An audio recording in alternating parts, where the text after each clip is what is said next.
اون قسمتش گرفته، به خیالش این قسمتش هم میگیره. برو از ونکوور تا لس آنجلس رو درست کن بابا.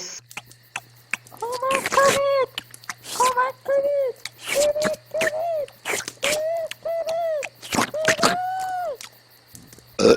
فاتی فاتی فاتی فاتی فاتی فاتی فاتی فاتی فاتی فاتی فاتی مواظب باش.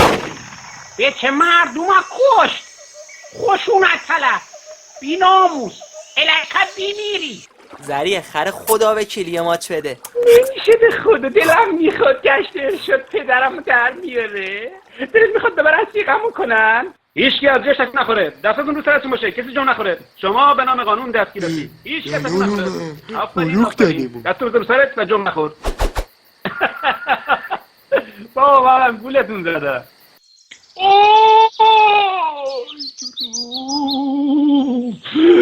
نارگیره با پوست خوردم، نارگیره با پوست خوردم.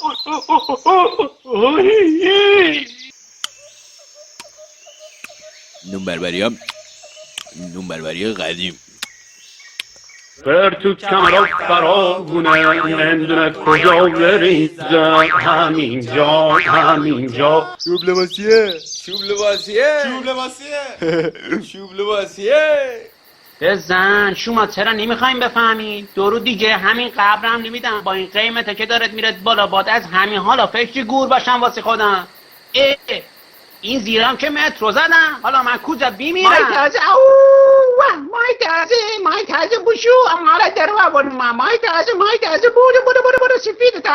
آقا زاده محترم، از بالای او درخت بیا پایین. آیا بنده وکیلم؟ چی؟ آیا بنده وکیلم؟ یا خودم بیام بالای درخت؟ آقا زاده محترم، نه. آیا بنده وکیلم؟ آقا زاده محترم، دوشیزه محترم مکرمه، آیا بنده وکیلم؟ آره. جونم عجب هیکلی، ماشالله شاسی رو. میزنی مرتی که نامستم. من که هیز نیستم، من ریزم. علیک خدو، علیک خدو، علیک خدو دو